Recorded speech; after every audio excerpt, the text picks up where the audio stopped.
What's up, everyone? Sean here with Blue Ridge Silverhound, welcoming you to the Monday Market Report.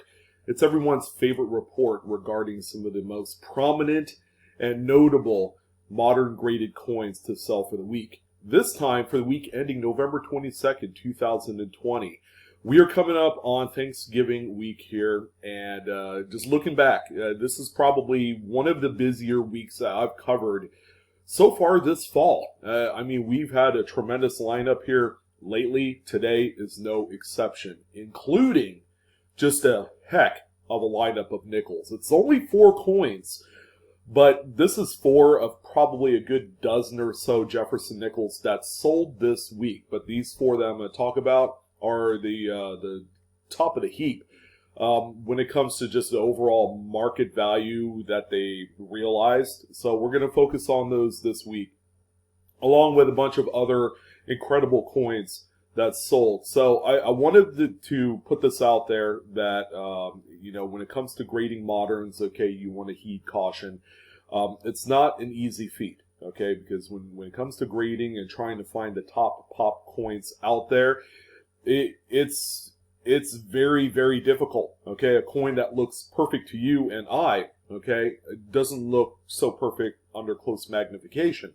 So people tend to overlook little planchet marks or little nicks, even right on the rim, okay, that play a huge role in the actual gradability of a coin. So as you go through this market report, keep in mind there are certain things that certainly buoy the overall value of each coin. I will let you guys know exactly what that is. In addition, I will let you know if the coin is either looked at as an investment piece or something that maybe is going to be more well suited as a registry set piece. Okay, a registry set is simply just a compilation, a collection of the highest graded coins. All right, and that's what a lot of the buying motives are for some of these moderns, and that's why we see just incredible realized sales from some of the strangest and, just really newish type coins. You'll see that here momentarily. All right, so without further ado, all of the market activity this week is going to be focused on great collections. There are other auctions going on currently, but those are more in the classic realm. Pre-1900 type coins are in there. But nothing of note in the modern market from Heritage or some of the other sales. So let's go ahead and do the rundown here with the first set of coins. We're going to go in ascending order from the lowest denomination to the highest of the week. Featuring first, this coin right here is absolutely stunning. It's a 1953 Lincoln Wheat Cent. This one is a proof coin. As you guys know, proofs previous to about 1956, they begin to get a little bit tough, all right, for a number of reasons. The mintages are a lot smaller on these coins. In addition, the quality just simply isn't up to par on some of the coins, especially after years and years being encapsulated in the U.S. Mint holders. Those holders weren't the best for these coins. This one right here, no doubt about it, one of the cleanest examples of a 53 that I have personally seen. I own a few of these, and they look nothing like this one.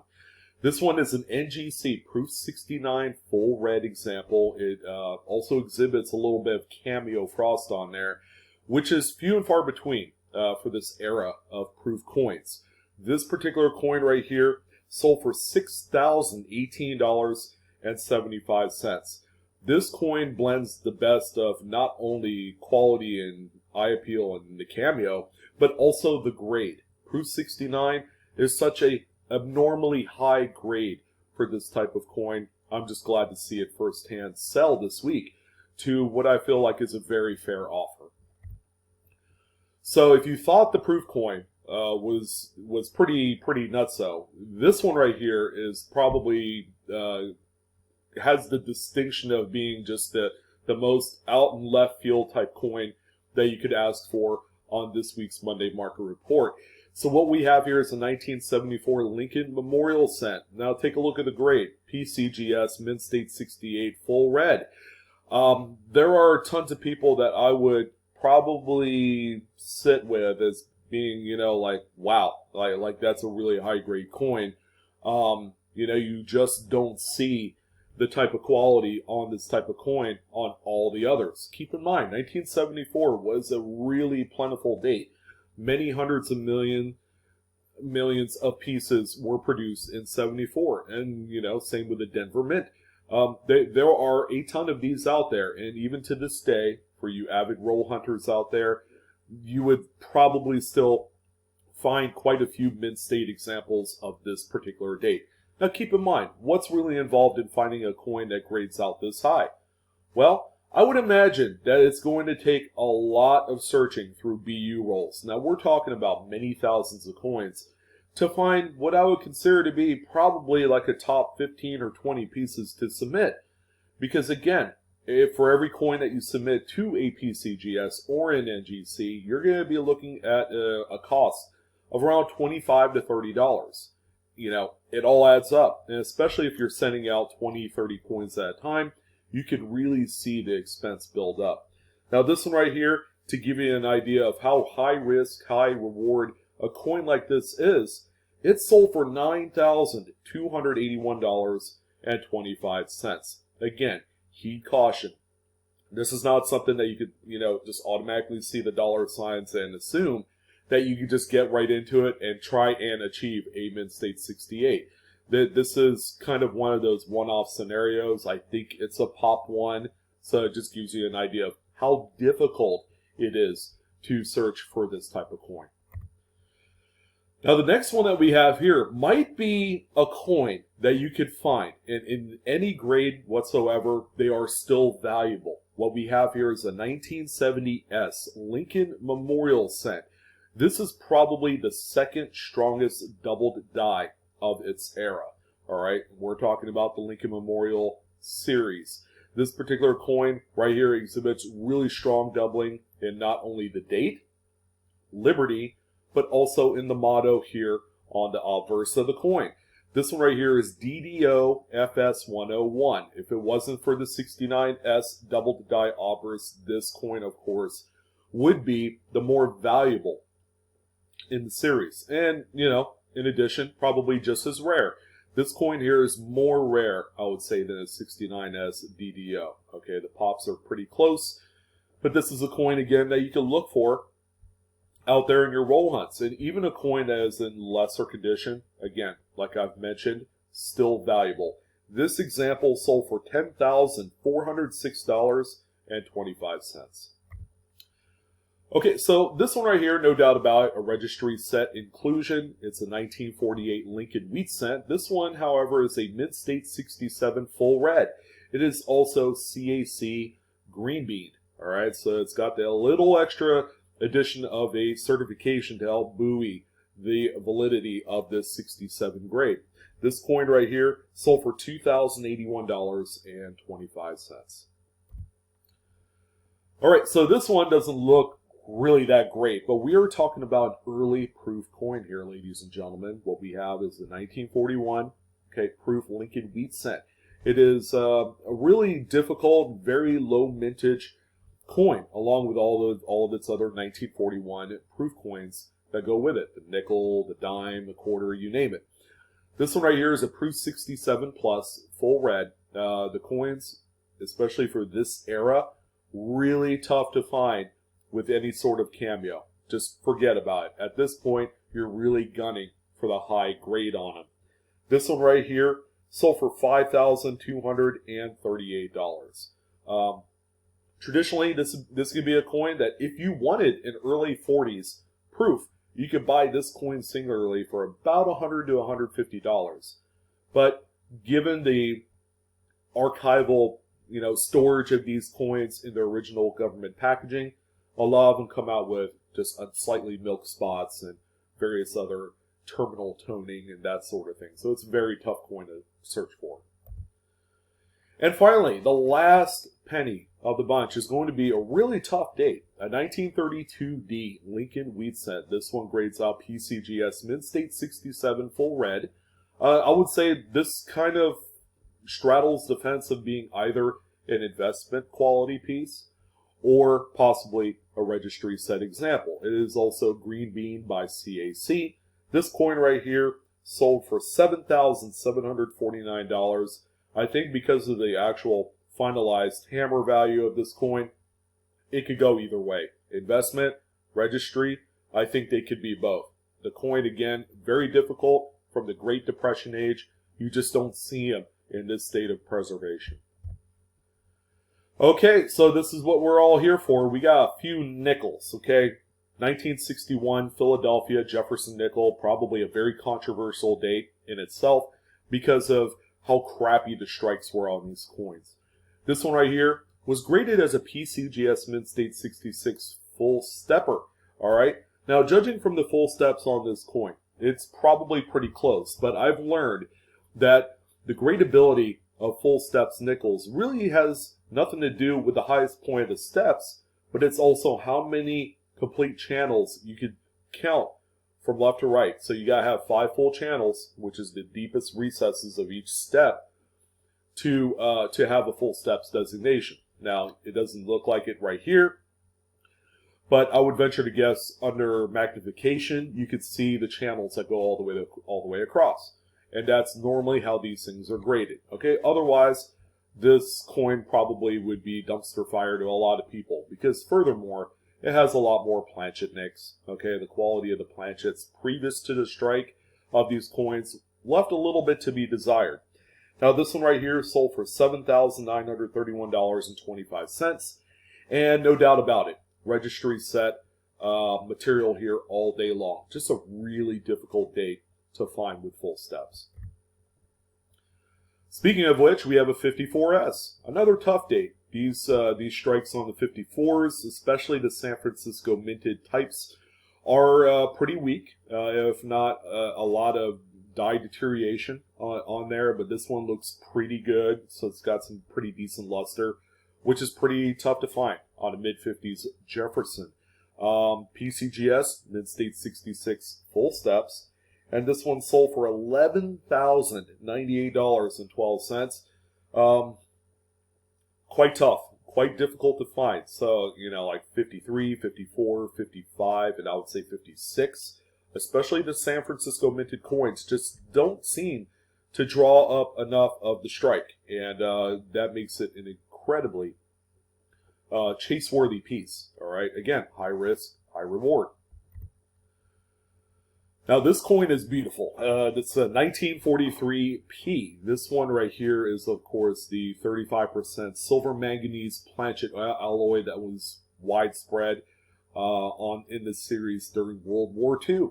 All right, so this one right here exhibits a little bit of what I think would be kind of like old album toning on there. It's along the periphery. This one is a PCGS Mid-State 68 full stepper. I'm more sold based off of the original Great Collections images that this one is more full steps than the previous two coins. This one, no doubt about it, is probably more geared towards a registry set, which is kind of the same for any Jefferson nickel in the series. This is probably one of the most hyped registry set aspects of U.S. coins, is the Jefferson nickels full steps collections. This one right here sold for $9,393.75.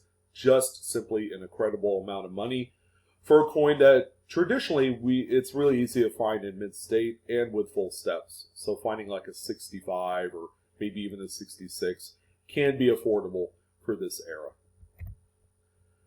This one's a beaut. It's the 1941D, so we got a Denver minted earlier pre-World War II coin. You can see that they do a really good job with the strike as well, even in 1940 and 41. This one is a PCGS Mid-State 68 full steps. This is a stunning coin. Out of the four, I would say this one is probably, bar none, my favorite. You have the best mix of eye appeal. That toning just looks amazing. It's not overdone on this coin. It's a nice earlier date. And the strike is just second to none on here. This one right here sold for $5,962.50. So out of the four coins, I mean, we're talking like $35,000 in just 4 Jefferson nickels. That just seems mind-boggling to me, but it also gives a lot of credence to the actual, just collectability of this series. Okay, the series is not that old. It's only from 1938, but you could just see the popularity shine through with the very strong sales for this time of year. So we have two dimes. The first one I would consider to be just a pleasing looking coin. It's the 1951S PCGS Mint State 68 full bands Roosevelt dime. It's got what I would consider to be middle of the road toning. Lots of yellows and russet browns and things of that nature. 51S is known to be a little bit tougher date, especially when it comes to a full strike. This one right here sold for $1,316.25. Yeah, it's a registry set piece altogether. And this one, I wanted to bring this one up. Okay, it's the 1945 Mercury dime. It is the final date of one of the most popular outgoing designs by Adolph Weinman. All right, the Mercury dimes, no doubt about it, is a huge favorite in the numismatic world. This one is a PCGS Mint State 68, okay, but there is something missing that a lot of people like on this coin, and that's going to be the full bands, the full bands. 1945, being that it was the last year, was not known for their full strikes, especially on the reverse. Okay, so when you look at the middle set of bands, see how smooth it is? You have no discernible line separating the bands right there. That is common. However, if you're able to find one with full split bands, that is a Philadelphia, keep in mind, and not any other mint. This is a coin that if, let's say, in the perfect world, it turned out to be a Mint State 68 full torch or full band or whatever you want to call it, with a little bit of toning that you see. This reverse toning is pretty nice.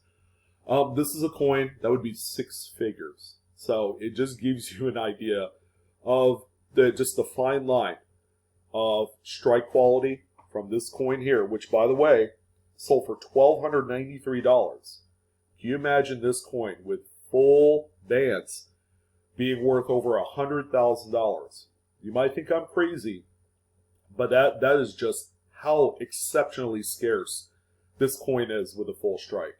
And so much so, there's only a few examples with full bands, and they're all expensive. I think the last one I saw was like a Mint State 65 full bands that ended up selling for like $50,000. I mean, it's no joke. The coin, as common as it is, there just aren't that many with the full bands. So if you do have access to like any sort of inventory, a local show, a coin shop, make sure you keep this one on the back of your mind. You will probably thank me later if you're able to find one that is really clean and a sharp strike. Okay, so this one right here is going to stump a lot of you, okay? A 2019 S, uncirculated or business strike type National Park Order. This one is the River of No Return Idaho National Park Order. Now, some of you are going to be stumped. Well, S mint mark. During this time, the West Points were all the rage, so what gives? Well, these coins were only available as from a purchase through the U.S. Mint, okay? They came in either a full roll or they came in a bag of 100, okay? The only problem is that these things were beat the heck up, all right? These coins right here, especially in the 100 coin bag, they throw the bag in a box and ship it to you, okay? So the coins just scrape up. You get a lot of bag marks on them. The coins end up looking like straight up trash. Your best bet is to simply buy one of these in a roll. It's not cheap. You're going to be looking to pay, quite a premium for a roll of 40 of these things. But that's the reason why this coin is on the list, is that it is a conditioned rarity. PCGS Mint State 68 is a really high grade for this modern type coin, okay, especially a San Francisco Mint. This one right here sold for $1,445.13. Yeah, that's quite a bit of money. Not many people would think that this kind of coin would be worth that kind of coin. But again, you'd be surprised with the highest grade, cleanliness of the coin, just overall, it's what collectors like. And this is, again, a registry set coin. Okay, so this is a really clean looking 73D. I'm not particularly in love with the 70s quarters. You know, maybe save for the bicentennial, just because it has that, it's like an early modern, you know, kind of like commemorative release, you know, that predates the state quarter program by 23 years. So it's the earliest iteration of, you know, that type of coin. Now, 73D. All right, I can tell you this right now. The strike is not fantastic. Look at the loss of detail here in the top of the wing of the eagle on the reverse. I mean, it is devoid of any major nicks and scratches on there. It's got that peripheral toning that is so subtle but gives it a look all its own. It's a PCGS Mint State 67 Plus. So again, another registry set coin. And this one sold for $2,306.25. All right, so we got 52D, okay, with an even swath of yellow and rusted brown toning across the whole thing on the front and the back of the coin. However, this one is an NGC Mint State 67 Plus. Oh, no surprise, another registry set coin. Again, registry set stuff is hot right now with like 3 T's at the end. This coin right here sold for $2,768.62. Another quarter, another registry set, just gauntlet. A PCGS Mint State 67 Plus 39D. I mean, it's a much earlier dated coin on the list, but this coin, it looks like it was minted yesterday and then thrown into an envelope for many decades. It is also CAC green bean. All right, so it's got the extra little bit of certification on the grading. This one right here, $3,825 later. And we just have just like one of the most pleasing eye appeals that I've seen in quite some time. And then finally, we're going to end it off on a good old 40% Kennedy half dollar. It's a 68D. A coin I would say, you know, that I love to hate only because these things are not rare and they are all over the place. But how often do you come across something like this? Now, again, toning is a very subjective thing. People love it. People hate it. Me personally, I'm not a fan of this toning. It's way too, I don't know. It's way too dark for my tastes. Although I'm willing to bet that under like a PCGS TrueView photo grade service, this thing would look probably phenomenal. I'm not going to lie. 68D. 40% silver candy is a very plentiful coin. What's the secret to success in this one? Apparently, it's the storage. There's a lot of hype regarding the toning on this coin, and it shows in its final auction sale. It's a Mint State 67 Plus, and the star just simply means great eye appeal. This one right here is sold for $3,612.50. Just simply amazing amount of money for a coin that looks like this. Well, that's going to do it for this one, ladies and gentlemen. I'm your host, Sean, with BlueRidgeSilverhound. Lots of great stuff. Again, heed caution if you are an avid grader and you just want to take advantage of this blistering hot market that we're in right now. Yeah, it's not for the faint of heart. PCGS will have its fair share of customers and its fair share of business. But do not get swept up in the emotion of trying to find a 4-figure modder. All right, you have to learn a lot about the actual grading process. You got to know what you're looking at, and it takes a while to get it down pat to where you know you are going to be within a point of the actual finalized grade of what you think you're going to get. So that's going to do it. Don't forget to like, share, and subscribe. Hit that good old bell for instant notifications. And as always, Coinaholics, we are discovering together. You guys take care. Enjoy the hunt. Enjoy collecting. And I will see you on the next video.